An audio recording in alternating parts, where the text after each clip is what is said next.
오늘 드보라의 노래의 이제 본문입니다.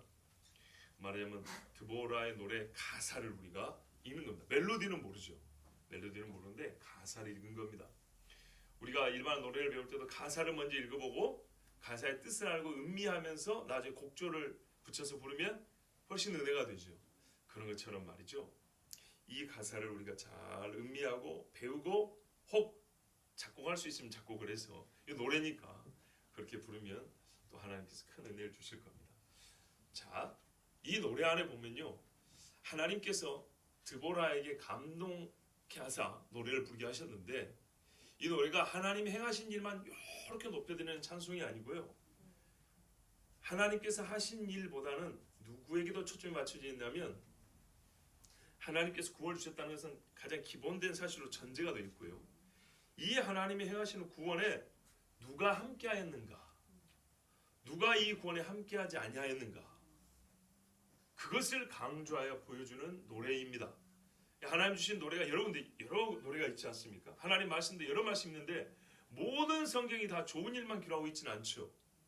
그런 것처럼 안 좋은 일도 우리에게 깨달으라고 기록해 주신 것처럼 오늘 노래는 이 귀한 승리, 정말 하나님께서 4장에 이미 이 승리가 어떤 건지 나왔어요. 기적적으로 승리하게 해주셨는데 세상에 이 기적을 맛본 자가 누구고 못 맛본 사람이 누군가, 또는 이 기적을 헛되이 생각하고 쓸데없는 기대와 망상을 가진 자가 누구인가, 그거는 다음 주에 들을 이야기입니다. 시스라의 어머니가 나오거든요. 전쟁이 어떻게 돌아가는지 몰라요. 아주 세속적이고 악한 기대로 자기 아들이 이스라엘을 처음 무찌르고 탈취물을 가져올 걸 기대하고 있어요. 여호와의 전쟁인지 전혀 알지 못하고 망하는 사람도 이렇게 있는 거예요. 그런데 오늘 본문에서는요, 알아요. 하나님께서 이스라엘을 부르셨고 이스라엘을 통하여 구원을 이루시는 전쟁인 줄 아는데도 불구하고 이 전쟁에 함께한 자와 그렇지 않은 자를 이야기하고 있습니다. 이게 노래 가사예요. 하나님께서 감동하게 하여 부르셨다는 것은 무슨 말입니까? 하나님이 그렇게 기억하고 있다 이 말입니다. 이 중에 누구는 나와 함께하여 싸운 자로 기억하고 있고, 이 중에 누구는 나의 전쟁을 전혀 개의치 않냐고 자기 하고 싶은 대로 살았던 사람을 하나님이 기억한다는 얘기입니다. 하나님을 알고 계세요. 오늘 말씀의 사실 결론이기도 합니다. 아무리 이스라엘을 할지라도 하나님, 우리 로마서 읽었지만 하나님의 뜻을 알지 못하고 제 마음대로 살아고 제 하고 싶은 대로 살아면 하나님의 구원과 상관이 없습니다. 이방인이랄지라도, 오늘 본문에 야엘, 겐족속이랄지라도 하나님의 구원의 역사를 아는 사람은 어떻게 해요? 칭찬과 복을 받습니다. 이것은 하나님의 공의의 법대로입니다. 자, 오늘 말씀 한번 보도록 하겠습니다. 깰자다 깰자다 드보라여 깰자다 깰자다 너는 노래할자다. 굉장히 흥분된 상태죠. 엄청나게 기분이 좋습니다. 그리고 그만큼 성령의 감동이 큽니다. 노래하지 않고는 견딜 수가 없는 상황입니다. 일어날지어다 바락이여 아비노함의 아들이여, 너 아비노함의 아들 바락이여 너도 같이 일어나자. 지금 전쟁이 끝난 상황입니다. 네가 사로잡은 자를 끌고 갈지어다. 지금 이제 포로도 끌고 죽인 자들도 있고 탈취물도 얻어가지고 지금 승전하는 개선하는 순간에 드보라가 하나님의 감동으로 노래를 합니다. 시편 42편 5절을 비롯해서 시편의 여러 군데 보면 내 영혼아 하나님 앞에 찬송할지어다, 내 영혼아 찬송할지어다라고 스스로에게 명하는 구절들이 아주 많습니다.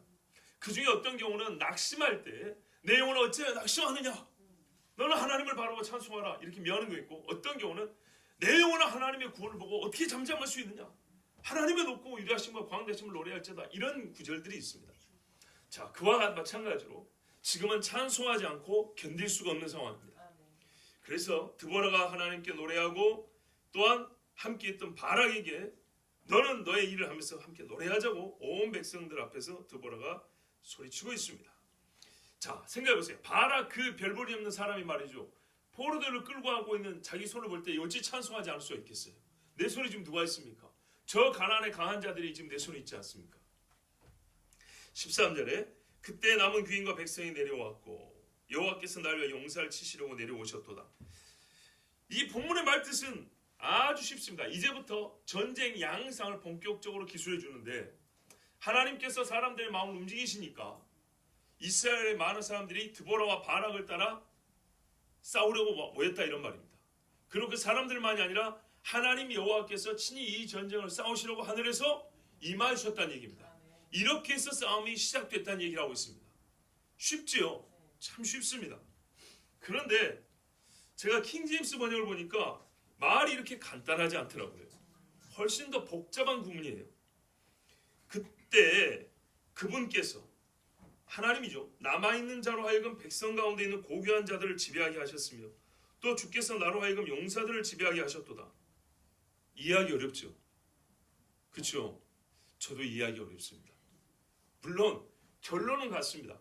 결론은 하나님께서 이스라엘의 높은 자들 그들을 드보라와 바락에 휘하에 두셨고 또 가나안의 용사들 하는 그 힘있는 장수들과 군인들을 역시 드보라와 바락의 손에 두셨다는 겁니다. 그러니까 두 무리가 다 드보라와 바락의 손에 들어왔지만 하나는 한편의 군대로서 들어온 것이고 하나는 멸망받을 자들로 우리가 성경에 자주 보는 관용구 손에 넘겨주신 자들이고 여호와께서 그렇게 해주셨다는 겁니다. 자, 드보라와 바락이 아무리 용맹해도 하나님이 이스라엘 사람들을 모아서 그들의 휘하에 군대로 결성하여 주시고 또 이들을 통하여 저 가나안에 힘있는 자들은 너희가 이기라고 그들을 손에 넘겨주셨다. 내용은 사실 같은 말인데 구체적인 구문을 보면 약간의 차이가 있습니다. 그것은 여러분이 개별적으로 연구해 보시고 오늘 갈 길은 멀기 때문에 일단 전체적인 뜻만 보고 넘어가겠습니다. 14절 보면 이들 중에 누가 이스라엘 군대에 편성이 되었는가 하면 먼저 에브라임이 거론되고 있습니다. 이 전쟁에 함께한 자 에브라임 드보라가 말이에요. 에브라임 출신이에요. 그래서 자기 집을 먼저 얘기했을까요? 그럴 수도 있죠. 그런데 여러분 이스라엘 12지파 중에 유다와 쌍벽을 이루는 큰 지파가 어디죠? 에브라임이죠. 에브라임아 그러죠. 놀라운 이 전쟁에 12지파 중에 거론되지 않는 지파가 2개 있어요. 유다와 시몬 지파가 거론되지 않습니다. 안 나와요. 물론 전쟁 자체가 이스라엘 북부에서 일어났어요. 물론 사사기 신학을 연구하는 분들은 이 사사들이 전체 이스라엘에 싸웠다보다는 국부적으로 그 지역의 지파들과 또는 이스라엘의 일부분을 침략하는 외세에 맞서 싸운 그런 사사들도 있다 그럽니다.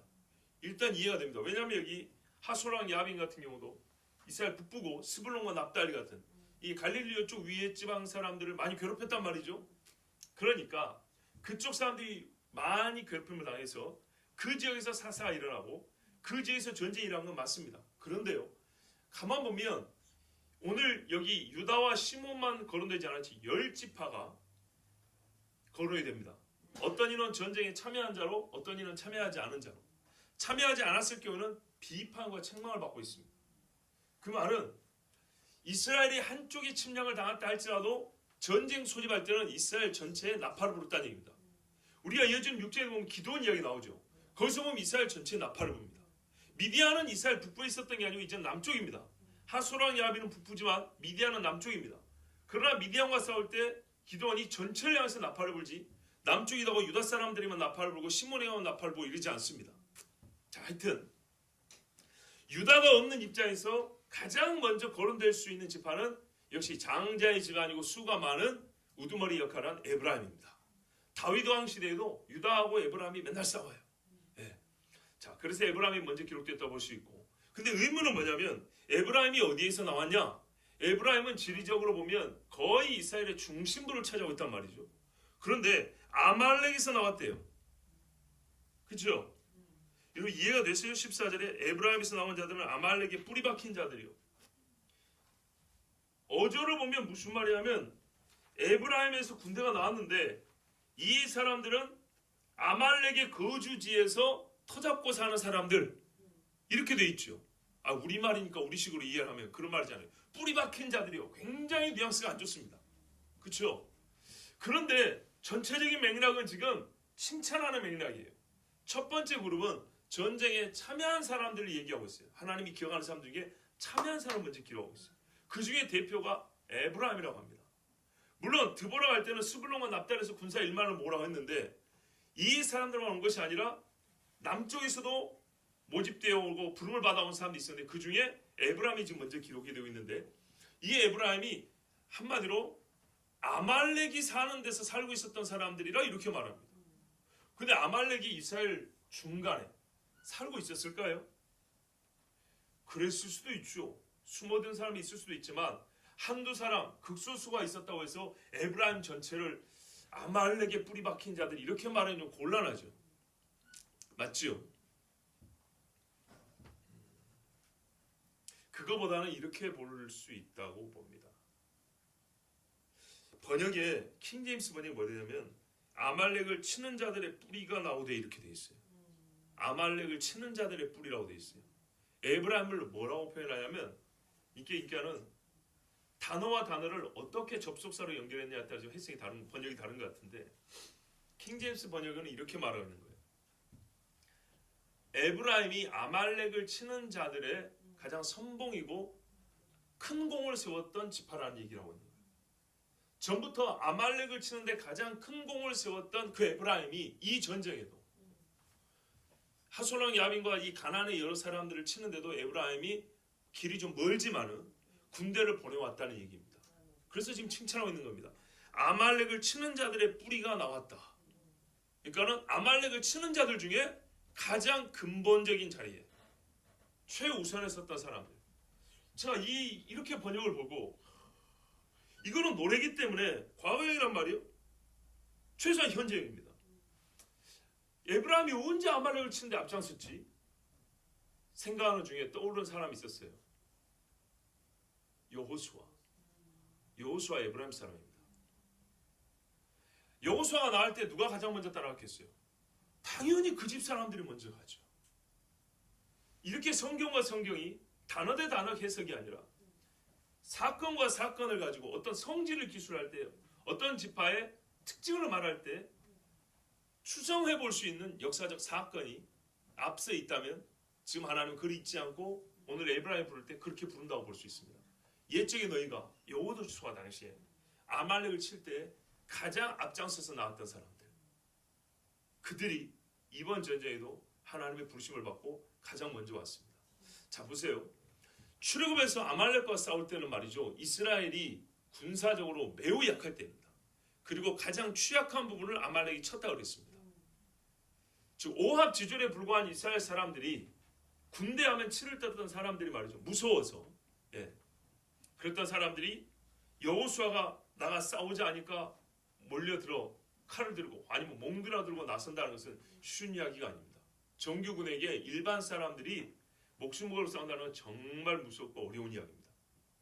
그때 그러나 수많은 군인들이 모여들었고 여호수아가 그들을 통솔해 가서 이겼습니다. 하나님께서 이기해 주셨죠. 그것은 싸우는 도중에 하나님이 이기해 주셨지만 하나님의 약속이 보장되지 않은 때에 내가 가서 싸우겠다라는 믿음을 보이는 것은 충분히 칭찬을 받을 만한 일입니다.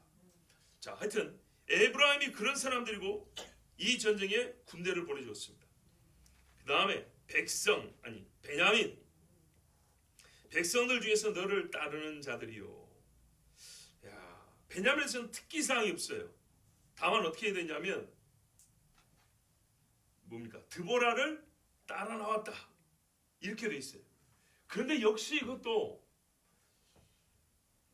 어떻게 해석하냐에 따르니까는 원어를 아다르고 의다르라 그러는데 진짜 어떻게 해석에 따라 앞뒤가 좀 달라요.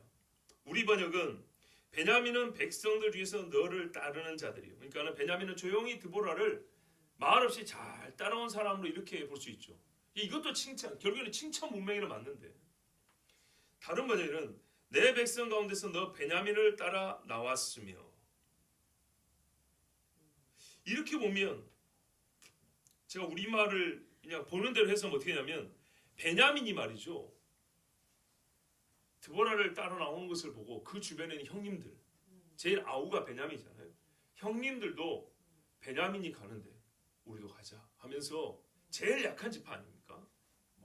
이때 당시 인구수가 얼마인지 정확히 모르지만 사사기의 끝부분에 일어났던 일이 정확히 끝에 일어났다고 볼 수는 없는 거거든요. 그 베냐민이 거의 죽는 이야기 말이죠. 그건 전체 단면을 얘기해 주는 거지. 하여튼 약한 지파 베냐민이 이렇게 갈 때 사람들은 역시 베냐민과 함께 동기부여가 돼가지고 드보라를 따라 나온 것처럼 또 이렇게 번역한 데도 있습니다. 근데 이리 보나 저리 보나 베냐민이 여러 형제들 중에 모범적인 따름을 보여줬다는 것은 맞습니다.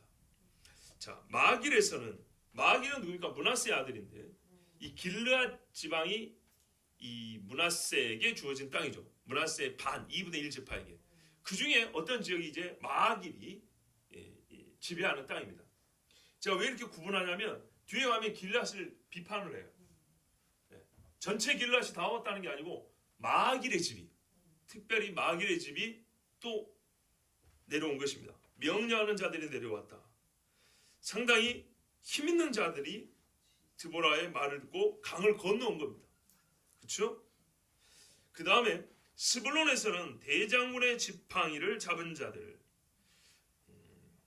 이거는 참 차이가 큽니다. 킹제임스에게 보면은 글 쓰는 자의 펜을 다루는 자 이렇게 돼 있어요. 이 지팡이를 어떻게 번역해에 따라 다른데, 자, 우리 번역에 따르면 어떻게 해요? 역시 큰 무리를 이끌고 온 사람들이라고 말이 되겠죠. 근데 킹제임스에 따르면 어떻게 했어요? 평상시에는 별로 칼을 잡아본 일이 없는 사람들조차도 드보라의 명령을 듣고 따라왔다 이렇게 되는 거죠. 해석이 달라질 수밖에 없죠. 크게 차이가 납니다. 저는 이걸 전문적으로 연구한 사람 아니기 때문에 둘 중에 뭐가 맞다면 모르기는 어려운데 하여튼 차이가 많이 나기 때문에 둘 중에 하나가 맞습니다. 아니 차이가 많이 나는 경우니까요. 그런데 결론은 하나입니다. 스불론에서 군대가 나왔다는 겁니다. 예, 스불론. 그거는 맞습니다. 근데 어떤 군대가 왔냐? 어떤 사람들이 이 나팔 소리를 듣고 소집이 되어 왔느냐? 본래 칼을 든 사람이 왔다면 그냥 고개를 끄덕끄덕 할 만하지만 본래 칼과 상관없는 사람이 펜이나 굴리는 사람이 칼 들고 나왔다면 크게 박수를 치리라는 거죠. 이런 차이가 있기 때문에 이거는 좀 연구가 필요합니다. 자, 하여튼 이렇게 해서 모였습니다. 뿐만 아니라 이사갈이 왔습니다. 이사갈은 칭찬이 길어요. 네. 드보라가 할 말이 많아요. 근데 칭찬하는데 이제는 대조를 하면서 칭찬해요. 누구하고 대조를 합니까? 16절까지 보면 누구하고 대조하죠? 르우벤. 르우벤은 큰형이죠. 큰형이 큰형 노릇을 못한 거예요. 자, 이사갈의 방백들이 드보라와 함께하니 이사갈과 같이 바락도 그의 뒤를 따라 골짜기로 달려갔다. 이사갈은요 다른 지파보다 훨씬 더 칭찬을 들을 만했어요. 왜냐하면 골짜기로 달려간 지파였어요. 우리가 말하는 골짜기는 보통 계곡을 생각하는데 이스라엘이 말하는 골짜기는 산과 산 사이라고 그랬어요. 예, 쉽게 말하면 오히려 들판입니다. 들판. 예, 계곡 아닙니다. 자, 이제 전쟁터의 한 중심부로 이사갈이 내려갔다는 얘기입니다. 누구와 함께요? 바락. 이 전쟁에 선봉장했던 장군이죠. 그러니까요 가장 중요한 전투에 이사갈이 참전한 거예요. 그 용맹함. 그래서 바락이 고무되어서 함께 갔다. 고무 닦는 고무 말고요. 예, 마음이 이렇게 막 이렇게 크게 되었다는 것입니다. 힘을 얻었다는 얘기입니다. 이사갈과 같이 바락도 그의 뒤를 따라 골짜기를 내려갔다. 그런데 여러분 이사갈 지파가 나가니까 바락이 그 뒤를 따라갔겠어요? 그건 아니겠죠. 바락이 가자 하니까 이사갈이 예 하고 갔겠죠. 예, 그래서 번역에 따라 뭐라고 되냐면 이사갈이 함께하고 바락도 함께하였도다. 그가 걸어서 골짜기로 가도록 보내줬도다. 이렇게 번역을 하기도 합니다. 자, 하여튼 이사갈은 이렇게 열심히 힘을 내어서 막 달려갔어요. 제가 오늘 다른 번역을 많이 읽어드리는데 제가 지금 다른 번역이라는 것은 뭐 공동 번역, 현대인의 성경 뭐 이런 것들 말고 예. 보다 문자적으로 번역한 킹제임스역을 번역을 지금 대조하고 있습니다. 왜냐하면 여러분 그냥 소수하고 이런 시적인 표현은요 좀 이 약간의 그 우리가 말하는 문학성이 좀 깊게 들어있기 때문에 그러니까는 상징적이고 애둘러 표현하고 비유하는 표현들이 많기 때문에 신문 기사처럼 이렇게 돼 있지 않냐고. 그래서 아마 차이가 좀 많이 나는 것 같아요. 그래서 이렇게 비교를 많이 해드리고 있습니다. 자, 이래서 이사가리 막 달려갔는데 루벤 시냇가에서 큰 결심이 있었도다. 이건 역시도요. 얼마나 큰 차이냐면 시냇가라는 말이 없어요. 여러분 루벤 시냇가가 어딜까요? 그 루벤 땅이겠죠. 요단강 동편입니다. 그게 아니고 우리 이민희 집사님 갖고 있는 성경 한번 읽어보실래요? 15절 끝부분. 예, 이렇게 번역이 되어 있어요. 그러니까 전체로 보면 이 요단강 동쪽에서 강을 건너서 와야 되는데 옛날에 가나안 정복할 때는 정말 수년 동안 선봉량을 썼던 이 헌신된 군대에서 사실 거의 안 옵니다. 마긴의 집안이 나오지 안 와요. 근데 만약에 큰형인 르우벤이 왔으면 다른 형제들이 왔을까 안 왔을까요? 왔겠죠. 근데 르우벤이 안 왔어요. 르우벤이 말이죠. 고민하다가 어떻게 했다고요? 마음을 결심을 해버렸대요. 예수 뭐 큰 결심이 있었도다 이 말은 무슨 말이냐면 안 가기로 결심했다는 뜻입니다. 르우벤 사이에 자기들 안에 다툼이 있었던 모양이에요. 가야 된다. 아니다 가면 안 된다. 분명히 그런 다툼이 있었겠죠. 지금 저 아우들 집합 봐라. 야 모여가지고 하나님 명을 먹고 드보라 선지자가 나섰다 하지 않나. 그래서 이때 나서야 된다는 사람이 있고 아니다 한 사람이 있고 이러다가 결국에는 어떻게 되냐. 분열이 나고 군대 안 보내기로 해버렸어요.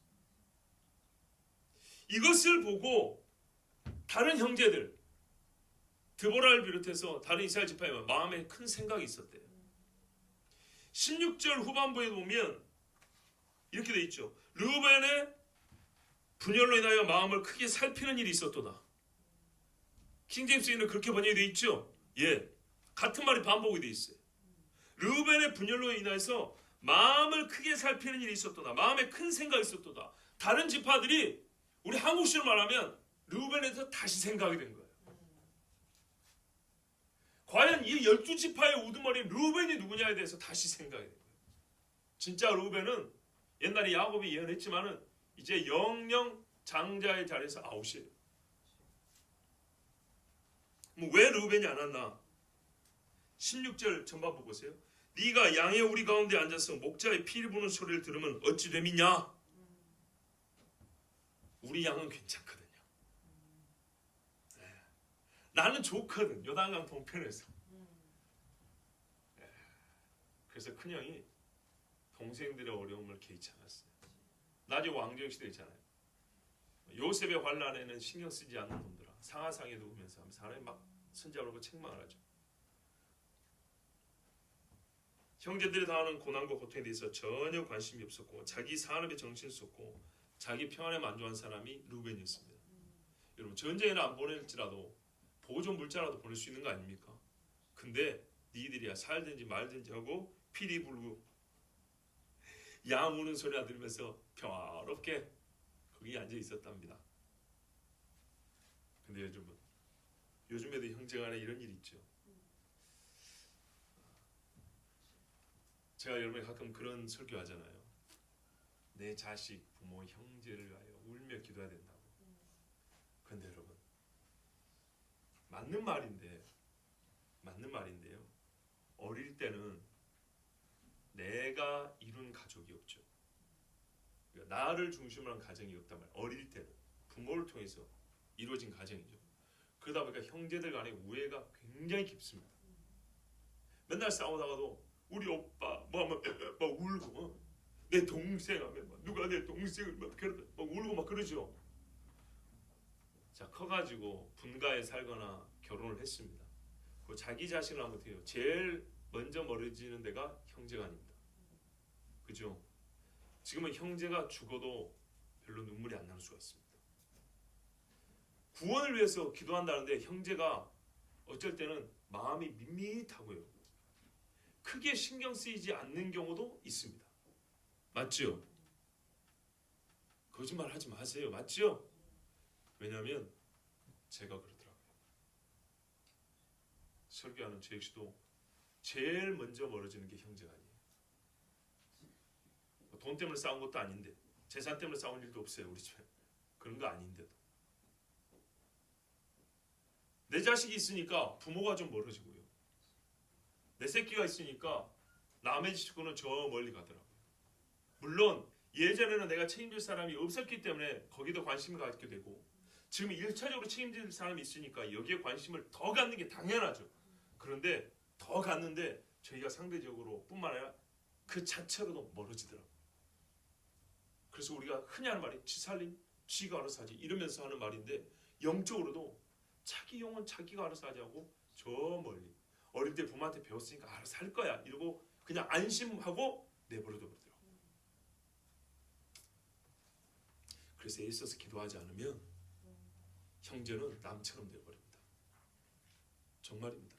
거기다가 이제 재산 갖고 싸움 한번 붙어보세요. 그때는 원수 되어버립니다. 예수 믿는 사람들이 자기 정욕 때문에 형제와 싸운 일이 없더라도 서로가 자기 중심으로 이루어진 가정이 생기고 나면 멀어지는 것이 형제들이라 이 말이죠. 그런데 성경에서도 그걸 그대로 보여주고 있습니다. 루벤이 보세요. 처음에 이스라엘 들어올 때는 형제들 앞서서 그래도 큰 형 노릇한다고 피 흘려 싸우기까지 했어요. 그런데 지금은요. 루벤 지파에서 사사 한 명 나왔던가요? 제 기억에는 없는데. 그리고 혹시나 해서 이스라엘 역사를 한번 살짝 훑어봤어요. 루벤 중심으로 된 역사는 없더라고요. 네. 장자로서 형제들 앞에서 나 그래도 형이야 라고 내세울 만한 일이 전혀 없더라고요. 없어요. 예를 들면 뭐 다윗의 장군들 중에 무슨 지파에서 누가 나왔고 무슨 지파에서 나왔고 그 정도의 르우벤이 나와요. 르우벤 지파에서는 누구 장군이 있었고 근데 그것이 르우벤 지파 중심으로 이루어진 역사 기술이 아니거든요. 르우벤이 주도적인 역할을 했다는 얘기가 아닙니다. 유다를 중심으로 한 이야기가 있고 레위를 중심으로 한 사건이 있어요. 그런데 르우벤이 정말 본받을 일로 기록된 일은 없어요. 하나님의 말씀 정확합니다. 르우벤은 네 탁월함이 상실되어 있는 것이죠. 창세기 49장 4절에 보면 르우벤이 저지른 죄 다 아시죠? 그래서 말하면 너는 탁월하지 못하리니. 무슨 말인가? 타고난 재능 정도 문제가 너는 장자잖아요. 장자로서 탁월함이 없어져 버립니다. 형제들에게 높임받을 만한 일이 앞으로 없어.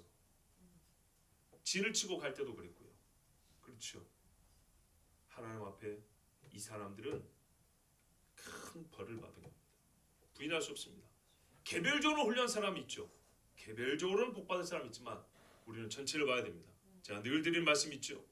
한 국가에 예수 잘 믿는 사람이 있다고요. 그러나 국가를 하나님이 판단할 때는 그 예수 안에 한 집을 보는 게 아니라 왕을 본다고요. 선지자를 보고 판단한다면 어느 나라도 망하지 않습니다. 예레미야가 있는데 왜 유다가 망합니까? 그러나 왕을 보고 나라를 판단하기 때문에 나라가 망하는 겁니다. 르우벤을 통하여 그 집이 판단을 받습니다. 길르앗은 요단강 저쪽에 거주하며 길르앗 마기로 왔는데 말이죠. 예, 므낫세 집안으로 보입니다. 요단강 저쪽에서 있으면서 안 건너왔어요. 단은 배의 명물임이 어찌 됨이냐. 단지파도 배 타고 돈 버느라고 그대로 있었어요. 근데 우리가 알기로 단지파는 어디입니까 원래? 저 아래쪽이죠. 블레셋 쪽이죠. 예. 근데 블레셋을 못 이겨맞고 저 위쪽으로 올라갔죠. 그 위쪽으로 올라간 때가 언제인지 이걸로는 정확히 알 수 없지만 적어도 단이 바닷가에 있을 때 이야기입니다. 와야 되는데 안 왔어요. 원래 그들이 받은 경계가 이쪽이거든요. 그러면 왜 안 왔을까요? 단이. 예? 아니죠. 설의적인 질문이에요. 설의는 무슨 말이냐면 의심스러운 물음이라고요. 알면서 일부러 모르는 척 질문을 던지는 거예요. 너도 나도 다 알아요. 그래 보세요. 어찌 됨이냐?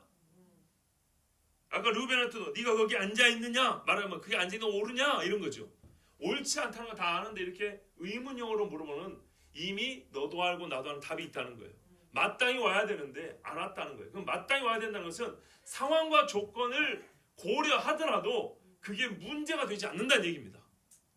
그러니까는 단이 안 왔다고 지금 책망하는 것은 단이 무슨 어려움이 있는지 모르지만 그것이 오늘 이 전쟁에 참여하지 못할 정도의 문제는 전혀 아니라는 얘기입니다.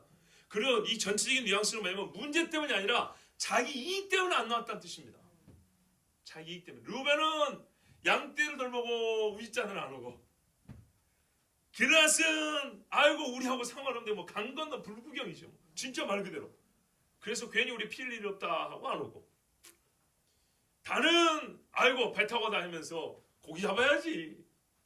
거기 우리가 무슨 갈 필요 있나? 저 멀리서 있는 일인데 이렇게 하고 안 왔어요.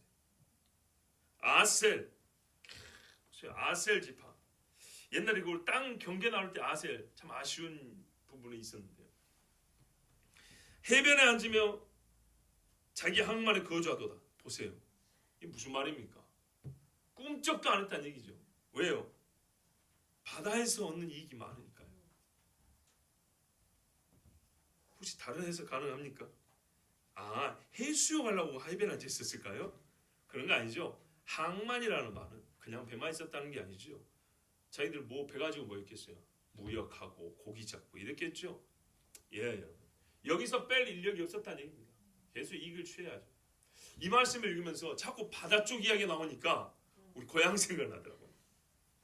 우리 고향이에요. 각 마을마다 사업이 좀 달라요. 바다까지 돼도. 어느 동네는 고기를 잘 못 잡는 동네가 있어요. 거기서 양식을 해요. 옛날부터 김양식, 굴양식. 왜냐하면 물이 지나는 길목에 따라 고기가 다르니까요. 예. 어느 동네는 퉁바리 같은 걸 쳐가지고 굵은 고기를 잡아요. 어느 동네는 멸치가 지나는 길이에요. 그래서 멸치를 엄청나게 잡아요. 여러분 그 TV에서 가끔 개도가 나오더라고요. 연예인들도 막 찾아가고 막 이렇고 개도가 나오는데 주로 찾아오는 집이 뭐 새쌍둥이 집인가 뭐 그 집 가더라고요. 그 동네가 주로 여러분 가서 우리 수련회 가서 해수욕 있던 데 있죠? 자갈 해변하고 그 모래 좀 있지만 해수욕 있던 데 거기가 멸치 잡는 마을들이에요. 예, 그 두 마을이 멸치를 엄청나게 잡았고 옛날부터 제일 부자 동네인데 문제는 그거예요. 우리 동네에 교회가 6개인데 우리 섬에 교회가 6개인데 우리 교회가 제일 먼저 생겼고요. 그 다음에 우리 교회에서 분가한 교회가 우리 같은 마을이지만 아래에 있는 제일 큰 교회예요. 그리고 같은 교단에 우리 교회 9격이라 그래요. 서로 형님 동생하는 교회가 바로 그 멸치 잡는 동네에 세워진 교회예요. 우리 해수할 때 그 옆에 교회 하나 있었어요. 그 교회를 세운 중심 인물이 저희 고모 가정입니다.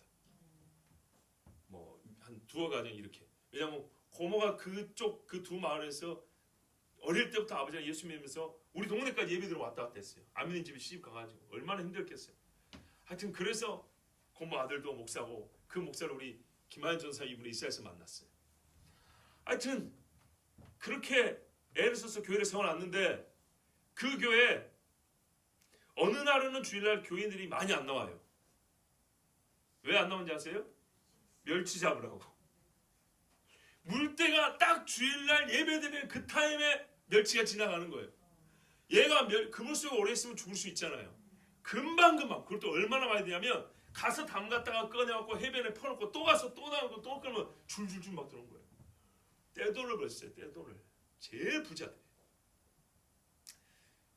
그걸 이름하여 뭐냐면 물 보러 간다 그래요. 멸치 잡는다는 표현 안 하고 그걸 둘러쓰는 말이 물 보러 간다 그래요. 그런데 물 보러 간다는 말이 만능 패스권어 같아요. 그냥 사람들이 무슨 일을 해야 되는데 예를 들어서 상가에도 가야 되고 남의 집에 품앗이도 가야 되고 뭐 해야 되고 못 하는데 물 보러 가 그러면 패스. 예배도 통해요. 나 물 보러 가 그러면 패스 가는 거예요. 누구도 거기에 책망도 않고 교훈도 해주지 않아요. 근데 여러분 직업의 종류만 다를 뿐이지 다른 사람은 모내기를 해야 되는 집이 있어요. 우리 집도 옛날에 큰 땅을 가지고 어떻게 했는데 밭 조금 논 조금 바다에서 사업 조금 해서 쉬는 날 없이 사계절 내내 일을 해야 먹고 살 수 있는 집이었어요. 사계절 내내 일을 해야 돼요. 그런데 그 사람들은 밭이 많은 사람은 밭 한 철에도 먹고 살고 논이 많은 사람은 논 한 철에도 먹고 살고 겨울에 쉬면 되는데 우리는 조금씩밖에 없으니까 계절마다 돈벌이를 해야 돼요. 9식구 먹고 살아야 되니까. 자, 그런데 그렇게 떼돈을 버는데도 그래서 농협 있죠. 동네 농협에 가면 농협 직원들 알잖아요. 누가 제일 부자인지 쫙 나오잖아요. 이 큰 마을 사람들은 빚쪽을 계산하고 저기 끄트머리 사는 사람들 물살 샌데 이렇게 지나는 동네 사람들이 제일 부자더라고요. 그런데 이 사람들이 큰 마을에 오면 죽는 소리예요. 없다고. 왜? 큰 마을 사람들은 동네는 큰데 별로 부자가 없어요. 그런데 옛날에는 다 형제들끼리 결혼, 한 동네에서 결혼했기 때문에 한 달이 건너면 친척들이에요. 그럼 무슨 말이냐? 큰 마을 사람들끼리 야 저기 그 건너 마을 누가 지금 돈 많이 벌었다니 그 집에 와서 좀 빌려와. 형편어려면 좀 빌려달라 그래. 그러면은 안 빌려주고 싶으니까 형제들끼리도 예? 차나 매부지에도 안 빌려주고 싶으니까 큰 동네 와가지고 농협에 저금해고 가면서 요즘 힘들어 죽겠다고 이러고 가는 거예요. 이게 참 우리가 어릴 때 어른들이 하는 얘기를 오가면서 학교 끝나고 오가면서 들은 얘기들입니다. 다 형제들이에요. 한 동네에서 결혼하고 그러니까 족보가 얼마나 참 복잡하게 얽혔는지 몰라요. 그게 소위 지역사회라는 겁니다. 그래서 이 집에 가 사고를 쳐도 욕하기 어려운 거예요. 사돈 집이고 동생 집이고 처남 집이고 다 그런 거예요. 성씨는 달라도 한 동네에서 결혼하고 사니까. 자 여러분 그런 지역사회지만 보세요. 제가 지금 말하는 요지는 뭐냐면 자기 이익하고 결부되면 돈이 딱 들어가면 어떻게 해요? 모르는 척 하는 거예요. 도와주기 싫어서. 근데 여러분 여기에 피가 흐를 수 있는 위험이 있어요. 그 말은 한편으로는 여러분 정말 전쟁이 함께한다는 것은 큰 용기가 필요하고 큰 사랑이 있어야 된다는 겁니다. 그래서 6.25 때 우리나라를 도왔던 16개 국가를 잊으면 안 된다는 거예요. 소위 혈맹이란 말이 그래서 나온 거예요. 처음에 피로 맺어진 형제라도 돈이 끼어들면 남 취급을 해버리는 게 인생사인데 아무 이해관계도 없는데 피를 흘려서 당신의 생명을 위해서 죽어준 나라가 있다. 이거 절대 잊으면 안 되는 겁니다. 자, 아셀, 길르앗, 단, 루벤 전부 다 자기 이익 때문에 형제 고난에 모른 척 했습니다. 하나님이 성경의 이 일을 기록해 두셨습니다. 사람은 시간이 지나면 잊어버리죠. 있습니다. 그러나 성경 안 있습니다. 즉 하나님이 안 있습니다. 보세요. 몇천 년이 지나 지금 우리 입에서 이 이야기가 다시 들려주고 있잖아요. 어떻게 해요? 이렇게 살면 안 된다고. 그렇죠? 아주 쉽게 말하면 이런 인간이 되면 안 된다고. 하나님의 백성이 이런 꼴로 창피하게 살면 안 된다고. 반면에 스불론은 아셀 옆에 있는 스불론은 죽음을 무릅쓰고 목숨을 아끼지 아니한 백성이요. 납달리도 들의 높은 곳에서 거하도다. 스불론과 납달리가 1만 명 군대를 내주고 있지 않습니까? 참 12지파 중에 유명하지 않은 사람들입니다. 예수님이 말했어요. 갈릴리 해변에 있는 스불론과 납달리 땅이요. 어둠에 있는 백성들에게 빛이 비쳤다 그러죠. 거의 이방인 취급했대. 이방의 갈릴리요 그랬어요.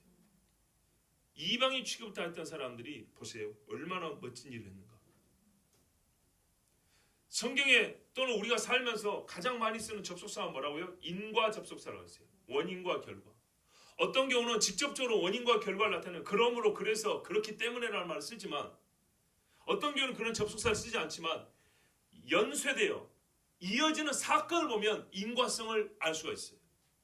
스불론과 납달리가 정말 무명한 사람들이 드보라와 바락이 나서서 하나님이 이스라엘을 구원하자 할 때 이 무명한 자들이 제일 많은 군인을 냈고 가장 생명 목숨을 내주면서까지 용감하게 싸웠던 사람들이었어요. 예수님께서 스불론과 납달리 땅에 빛이 비쳤다는 것은 하나님이 이 일을 보시고 기록해놓은 하나님 입장에서 나는 하나님께서 그 일을 잊지 않으시고 기억하셨다고 믿습니다. 아멘. 참새 한 마리도 그냥 떨어지지 않는다 그랬어요. 선지자에게 물 한 그릇 준 것도 하나님이 안 잊고 다 기록해놓는다 그랬어요. 하물며 10,000명의 군사가 목숨을 아끼지 않고 났고 드보라 입을 통해서 노래하게 하신 하나님 그 일을 지실까요? 왕들이 와서 싸울 때 가나안 왕들이 무깃도 물가 다하나 싸웠으나 무깃도 물가 다하나 어딘지 뭐 말하면 어떻게 알겠습니까? 저도 모르는데요. 대충 무깃도가 어딘지는 압니다. 자, 무깃도라고 불리는 언덕배기 그 안에 큰 평원이 있어요. 하르 무깃도 언덕. 아마겟돈입니다. 헬라어 의명은 아마겟돈입니다. 성경에 이 아마겟돈에서 싸운 전쟁이 여러 번 나옵니다. 그래서 한편 예표적으로 우리가 읽을 수 있습니다. 자, 이때도 무깃도 골짜기 다나이라는 지역에서 싸웠습니다. 그런데 우리가 성경에 보면 사자에 보면 기송강물의 범람이 나옵니다. 지금 기송강 가면 조그만하고요. 건천입니다. 눈을 잘 뜨고 봐야 보일 정도로 조그만 강입니다. 그런데 기송강이 좀 위쪽에 있고 갈멜산 아래쪽에 있고 무깃도는 조금 밑에 있습니다. 그럼 무슨 말입니까? 전쟁이 여기서 시작해서 이렇게 이어졌다는 얘기죠. 자, 이 전쟁에서 가나안 사람들은 자기들이 은이나 얻을 줄 알고, 왜? 별 볼 일 없는 이스라엘이었거든요. 그래서 나왔는데 얻기는커녕 당하 죽임을 당했습니다. 20절에 보면 별들이 하늘에서부터 싸우되 그들이 다니는 길에서 시세와 싸웠도다. 예, 하나님께서 별들을 싸우게 하셨습니다. 우리가 앞에 보면 뭐라 하냐면 하늘이 그 문을 열었고 구름이 물을 내었다 이렇게 돼 있죠. 예, 그 이야기를 지금 이렇게 표현하는 겁니다. 뭐 이제 고대 문헌을 연구한 분들은 별이 비를 내린다는 가나안의 이야기가 있다 이런 말을 쓰기도 하는데 뭐 그때 당시 쓰던 사람들의 말, 잘 쓰는 말을 여기에 그대로 썼을 수도 있는 겁니다. 그렇지만 이 말의 속뜻은 뭐냐면 하나님께서 어떻게 했다고요? 하늘에서 이스라엘을 위하여 싸워주셨다는 겁니다. 그럼 어떻게 싸웠냐고, 이건 노래지만 사실을 기술한 사자에 보면 폭우를 내리셨다는 거예요. 풍랑은 바다고요. 예, 폭풍우를 보내가지고 이스라엘 사람들은 도보로 걸으니까 유리한데 이 철병거 900성 아닙니까? 이 철병거를 믿고 나왔던 사람들은 이 철병거가 진창에 빠지고 허우적거리니까 혼란에 빠져서 이제는 이스라엘 사람 앞에서 정말 마른 날인 줄 알고 철병거를 끌고 왔죠. 그렇죠? 강물은 말라 있고 마른 날이고 하늘은 맑으니까 우리가 이번에 이스라엘 백성들 한 방에 다 무찌르면 되겠다고 철병거 앞으로 전진. 그리고 보병들이 뒤따라왔는데 갑자기 하늘이 새까만지고 비바람이 몰아치더니 강물이 흘러 넘쳐버린단 말입니다. 땅이 질어지는 거죠. 그러면은 철병거는 무거기도 있고 하고 빠져나오지는 못합니다. 그때 느낀 게 뭡니까? 이스라엘의 하나님이 싸우시는구나. 이스라엘은 용기를 얻고 가나안은 두려움에 공포에 빠지고, 자, 이렇게 됐던 겁니다. 21절 보십시오. 기송강은 그 무리를 표류시켰다. 와, 한국말 그대로 보면 이거는 좀 오버한 겁니다. 표류가 무슨 말인지 아시죠? 물에 둥둥 떠다닌다는 얘기입니다. 자, 이 기송강은 예적부터 있던 강입니다. 내 영혼아 네가 힘 있는 자를 밟았도다. 예, 힘으로 하면 질 것이지만 하나님께서 싸워주셨기 때문에 이기게 된 겁니다. 하나님의 삶 다 이렇게 싸웁니다. 근데 이날은 어떻게 하나님이 역사하셨냐? 그래요, 말 그대로 표류를 시켜버렸어요. 예상하지 못한 일기였습니다. 병거와 군대가 물에 휩쓸렸습니다. 이야, 그 홍해에서 수장된 애국 군대 생각나시죠? 모세가 뭐 했습니까? 물이라도 좀 폈습니까? 아무것도 안 했습니다. 그때 군마가 빨리다니 말굽시라 땅을 울리도다. 이 여러분 앞뒤를 빼고 22절만 읽어보세요. 어떤 느낌, 어떤 이미지가 떠오르세요? 저 중원 벌판을 철기병들이 다다닥 막 달리는 그 모습 떠오르죠. 그래서 이렇게 번역하면 안 되는 거예요. 전체적인 그림에 맞는 이미지가 떠오르게 번역을 해야지, 말뜻만 문자적으로 전달하는 번역은 그래서 약한 거예요. 잘못된 거예요. 이건요 그게 아니고요.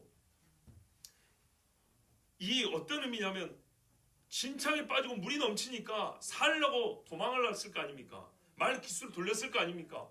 그 우왕좌왕하는 말바굽 소리를 얘기하는 겁니다. 서로 막 부딪히고 힝거리고 막 깨지고 자빠지고 걸음만 나살리나 하면서 물이 막 흘러 넘치니까, 여러분 유튜브 같은 데 봐보세요. 순식간에 홍수가 나가지고 땅을 집어삼키는 것들을 봐보세요. 엄청나게 무섭습니다. 정말요. 자, 갑자기 마른 땅인데 저기서부터 새까만 물들이 흘러나와가지고 한 마을을 삼켜버리고 주차장에 차를 뒤엎어버립니다. 산을 깎아버립니다. 이런 일들이 있습니다. 여기가 비가 온 게 아니고요, 저기서 비가 왔는데. 자, 이 갑자기 불어난 물 때문에 말들이 놀래서 이제 방향을 바꿔서 도망가려고 하는 그 우왕좌왕하고 서로 얽히고 섞인 모습을 말하는 게 22절 말씀입니다.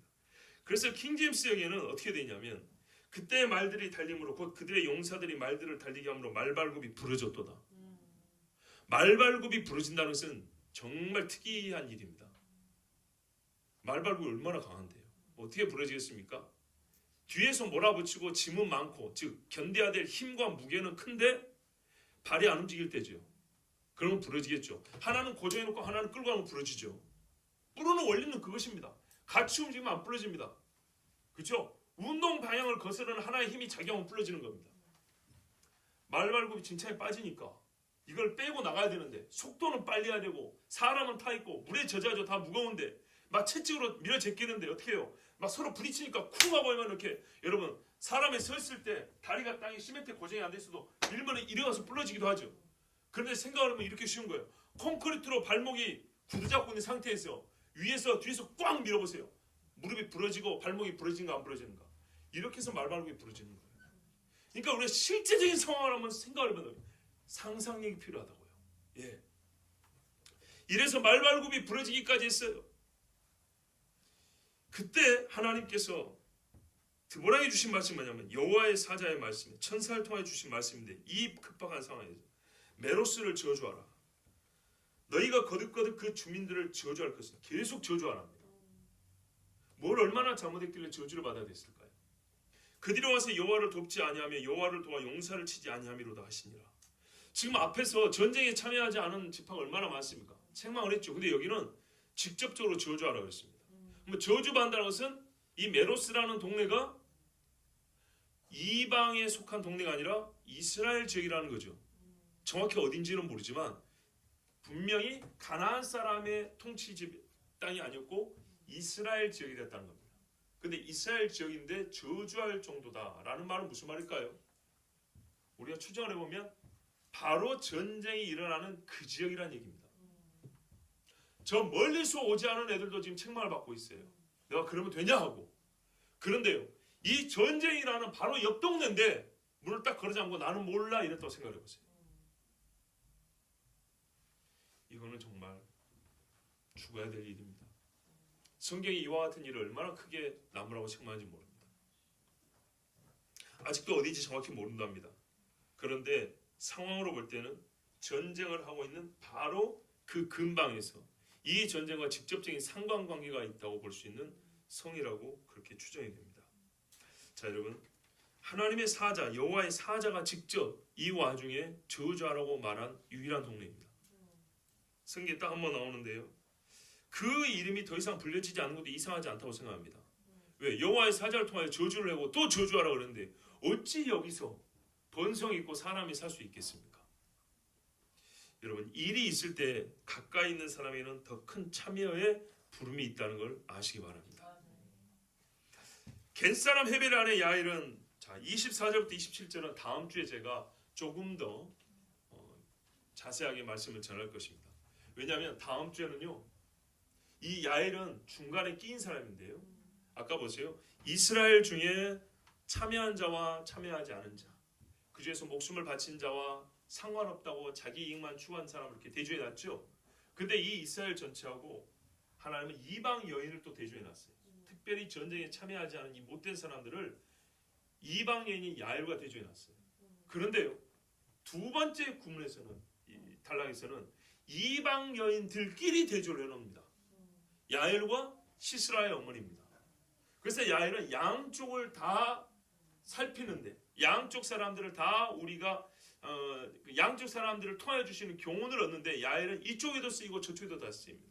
그 자체 의미 있는 사람이지만, 자, 우리가 지난주에 야일의 공제에 대해서 들었습니다. 자, 야일에 어떤 일을 했습니까? 시스라를 못 박아 죽였죠.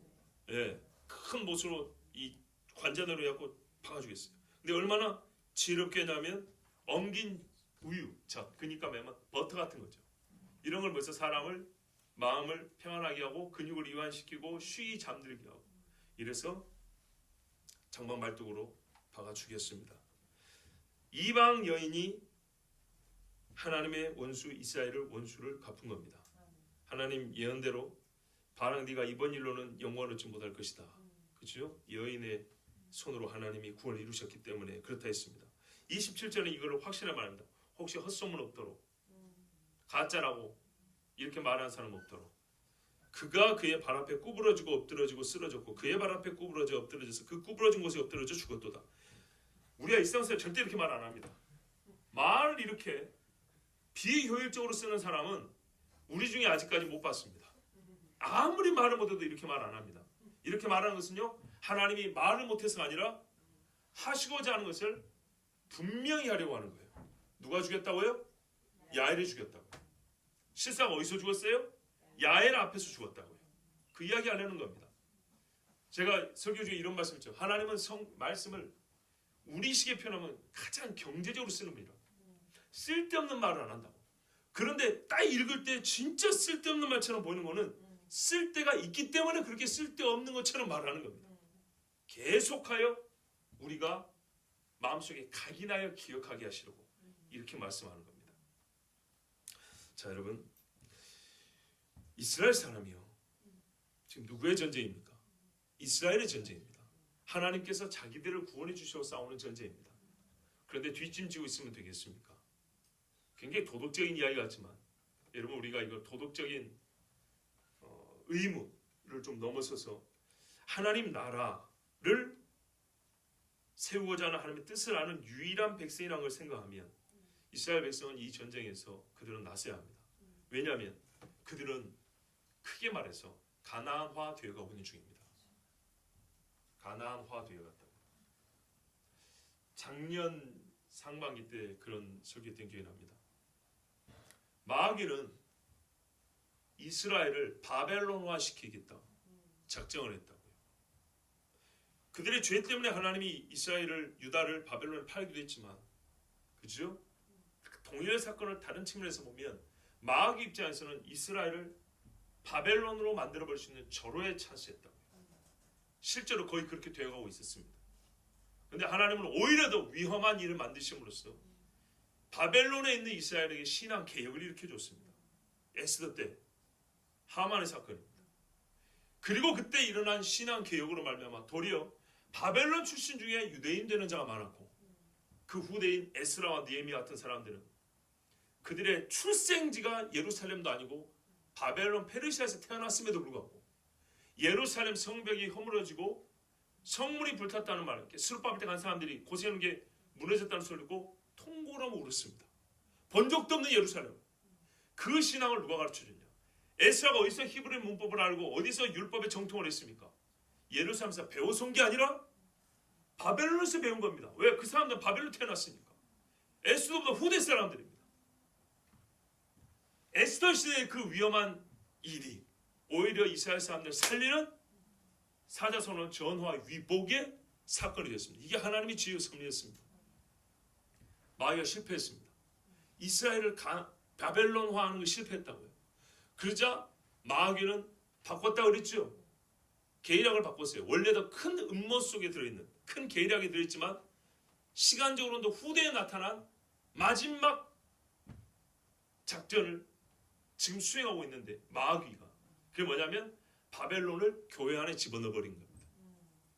이스라엘과 유다를 바벨론으로 집어넣어가지고 바벨론화 시키려는데 이게 안 되니까 이제는 어떻게 해요? 교회야 번창해라, 교회야 성공해라, 교회야 세상을 다스려라 하면서 슬그머니 바벨론을 교회에다 집어넣었다 했습니다. 교회 안에 들어온 바벨론이 로마 카톨릭이요. 왜 사람들이 진짜 그리스도 아닌 적 그리스도를 따릅니까? 그 말은 최소한 그리스도가 나타나면 믿겠다, 따르겠다는 생각이 있었다는 얘기입니다. 그리스도에 대한 이야기는 교회에서 합니다. 그런데 그가 적 그리스도인 줄 모른다는 겁니다. 교회가 오랫동안 속아왔다는 증거입니다. 그 속임을 위해서는 성경에 보면 불법의 신비라고 합니다. 예수 그리스도는 하나님의 의의 신비고 구원의 지혜고, 불법의 신비라는 거의 같은 뭡니까? 이게 표현을 제가 한국말에 부족했어요.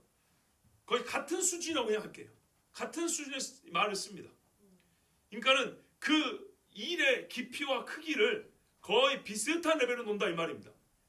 하나님의 지혜, 하나님의 신비, 불법의 신비, 그렇죠? 그리고 뭐랄까, 하나님의 아들, 멸망의 아들, 불법의 사람, 이렇게 말하는 것처럼 그 권세와 그 영향력과 또는 마귀 입장에서 그 준비한 시간과 마귀의 노력이 어느 정도냐면 마치 하나님이 처음부터 우리 인간을 구원하시고 하나님의 나라를 세우시려고 그 아들을 이 땅에 보내사 이루실 일을 계획하시고 이루시는 것처럼 마귀는 마귀 수준에서 최고의 지혜를 다 동원하고 최대 힘을 다 쓰면서 준비하게 되면 이 불법의 사람의 시대라는 겁니다. 근데 그걸 어떻게 해서 세상 사람들이 속아 넘어갈 것이냐? 마귀 입장에서는요, 힘으로도 뭘로도 다 해봤는데 안 돼요. 결국에는 처음부터 불법의 뭡니까?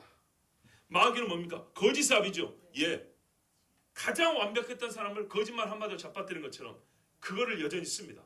그것보다 좋은 게 없습니다. 가장 크고 제일 오래된 거짓말. 그래서 가짜 십자가를 만듭니다. 교회 안에 들어온 바벨론. 그래서 교회를 바벨론화 시켜버렸습니다. 이것을 우리는 조심해야 되고 이것을 우리는 싸워야 됩니다. 이스라엘이 지금 가나안에 들어갔습니다. 자기들이 가나안을 점령했다고 생각했죠. 그렇죠? 가나안을 점령했다고 생각했어요. 땅은 가나안 땅이지만 우리가 가나안의 지배를 당한 것이 아니라 가나안이 우리에게 지배를 당한다고 생각했어요. 왜? 그들의 땅을 내가 점령했으니까. 이제 땅의 이름이 약속의 땅, 그 땅, 이스라엘 땅, 언약의 땅으로 바뀌었단 말이죠. 그런데 실제로는 어떻게 돼가고 있어요? 시간이 가니까 이스라엘이 가나안화 돼가고 있다고요. 가나안이 이스라엘의 삶 속에 파고들었단 말입니다. 그래서 이스라엘이 가나안 되고 있습니다. 말하자면 이 사사시대의 싸움은 큰 맥락에서는 그렇게 봐야 되는 겁니다. 이스라엘의 가나안화를 맡고 있는 전쟁입니다. 이스라엘이 자기가 가나안화 되면서 뒤에 가면 사사들 중에도 못난 이가 계속 많이 나오잖아요. 질적으로 떨어진 사사들이 제일 많이 나오잖아요. 왜요? 그만큼 하나님께 쓰시는 길은 맞는데 가나안이 된 사람들, 가나안이 된 바탕 속에서 나오는 거기 때문에 전부 다 훌륭한 인물들이 못 나오는 거예요. 자기들이 지금 안전하다고 있는 때가 아닙니다. 바로 이 생각이 가나안 사고방식입니다. 맞지요? 루벤이 이스라엘의 장자가 가져야 될 사고방식이 아닙니다. 단지파와 아셀지파와 길앗 사람들이 가지고 있는 이 생각, 그들의 이 습관적인 행동들, 이들이 갖고 있는 사고방식, 판단력, 이거는요 이스라엘답지 못한 겁니다. 갈수록요 개인주의적입니다. 자기 이익을 우선으로 생각합니다. 이건 이스라엘 아닙니다. 요셉을 보세요. 요셉 때만 보더라도 보세요. 요셉 한 사람이 이스라엘 전체를 말하자면 이스라엘 되게 하려고 자기의 사명을 다했습니다. 근데 지금은요 저 지파가 망하면 사실 결국에는 나도 망하게 되는 거예요. 그래도 지금 당장 우리 지파는 괜찮으니까 하고 손 떼버립니다. 우리 양무리는 괜찮다고. 이건 이스라엘식의 사고방식이 아닙니다. 이건 하나님의 백성답지 못하고 율법이 없는 사람들보다 못한 겁니다. 그러니 하나님이 책망하고 그것을 기록해놨습니다. 여러분 지금 교회들도 보세요. 우리가 하나님의 나라, 교회가 가나안화 되는데 별 생각이 없어요. 우리 교회 부흥하고요, 우리 교회 잘나고요, 또 우리 집이 하나님 앞에 복을 받고. 아니요, 여러분 크게 보셔야 돼요. 이 땅에 세워진 교회들이 세상에 빠졌다고요. 세상 속으로 번지수를 옮긴 게 아니라 세상의 교회에 파고들어서 교회 안에 들어온 세상에 잠식당하고 있다고요. 삼켜지고 있다 이 말입니다. 그거를 모르고 수십 년이 지나와 버렸어요. 그리고 눈 떠보니까 많이 먹혀가지고 움직일 수 없게 된 교회들이 많아요. 이스라엘이 가나안화 되고 있습니다. 이스라엘의 왕이신 하나님이 그의 종들을 통하여 이스라엘을 지키고 계십니다. 그런데 자기들이 지금 누구인지를 모르고 어느 시대를 살고 있는지도 모르고 지금 이 전쟁이 하나님이 무엇을 위하여 행하시는 일인지를 알지 못하는 벌써 가나안화 되어버린 이스라엘은 이렇게 잠들어 주고 있습니다. 그런데 부끄럽게도 이들을 깨우는 자가 누굽니까? 예, 겐족속 헤벨의 부인 야엘입니다. 하나님께 감사합니다. 오늘 새벽에 전한 말씀입니다.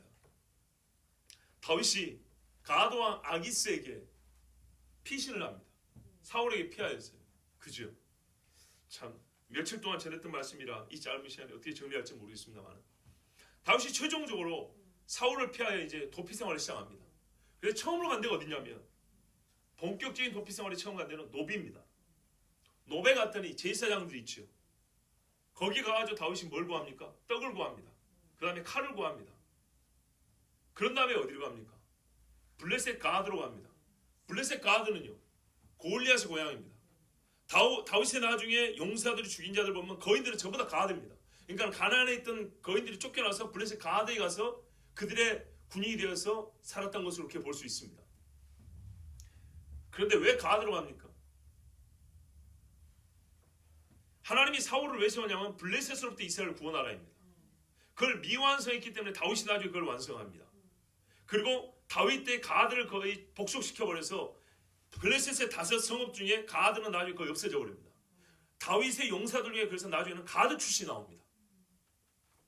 그게 가드입니다. 일단 이때 당시만 하더라도 5성읍 중에 강력한 성이 가드입니다. 가드로 간 것은 사울이 끝까지 못 올 걸 생각한 것입니다. 그러면은 망명이죠. 원수의 땅에 망명할 때 그냥 가면 됩니까? 섬을 들고 가야 되죠. 골리앗 칼 들고 간 겁니다. 당신들의 영웅의 칼 내가 돌려드리겠습니다. 그리고 보세요. 그쪽에서 얼마나 이익입니까? 이스라엘의 용장이 우리 편이 되어 있다고, 내 종이 되어 있다고 골리앗의 칼까지 들고 왔는데, 그죠? 그럼 그 칼을 어디다 놨을까요? 어디다 놨을까 잘못 말한 거예요. 노베 제사장이 있는 곳에 왜 그 칼이 있습니까? 왜 성소가 있는 곳에 칼이 있습니까? 그 칼의 소유권이 누구에게 있을까요? 그 칼의 소유권. 자, 골리앗을 죽이고 다윗은 칼이 없어서 골리앗의 칼을 빼서 목을 쳤다 되어 있습니다. 목은 예루살렘에 갖다 놓고 갑주는 다윗이 자기 장막에 두니라. 소유권은 다윗에게 있습니다. 그렇죠? 그 칼의 소유권 다윗에게 있습니다. 쉽게 말하면 그 칼을 하나님께 바친 겁니다. 알고 간 겁니다. 다윗이 그 칼을 얻으러 간 거예요. 무슨 말이에요? 계획에 이미 내가 어디로 피신할까 계획 짜고 왔다는 얘기입니다. 내가 블레셋으로 가리라. 근데 거기 사울의 종 도액이 있었어요. 에돔 사람. 이 이야기 진짜 재밌습니다. 그래서 아히말렉 제사장하고 다윗하고 막 아닌 척하고 모른 척하면서 대화를 막 합니다. 지금 요지는요 그거를 다 전달하는 게 아니고 다윗이 무슨 계획을 갖고 왔냐? 뭐라면 이와 같이 사울을 두려워하여 다윗이 피신하였다 되어 있습니다. 그런데 어디로 피신하면 골리앗의 고향인 가드로 가겠다고 골리앗 칼 찾으러 거기 왔습니다. 그래서 말을 요리조리 해가지고 결국에는 칼을 받아가지고 갑니다. 갔는데 가드 왕이 처음에는 좋다고 봤습니다. 근데 예상치 못한 일이 벌어집니다. 신하들이 다윗을 의심합니다. 그래서 옛적에 다윗의 그 경력을 얘기합니다. 골리앗 죽일 때 사울의 죽인 자는 천천히요, 다윗의 죽인 자는 만만이라 했는데 저놈을 믿을 수 있습니까?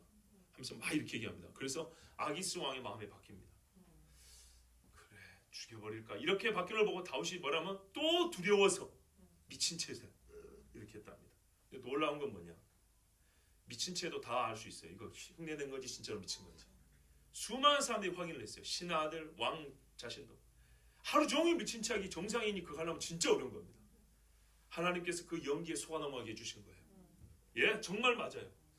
안 돼요. 해보려고 하세요. 눈빛이 한순간 정상으로 돌아온 거 보면 이 새끼고 거짓말이구나. 바로 알 수 있어요.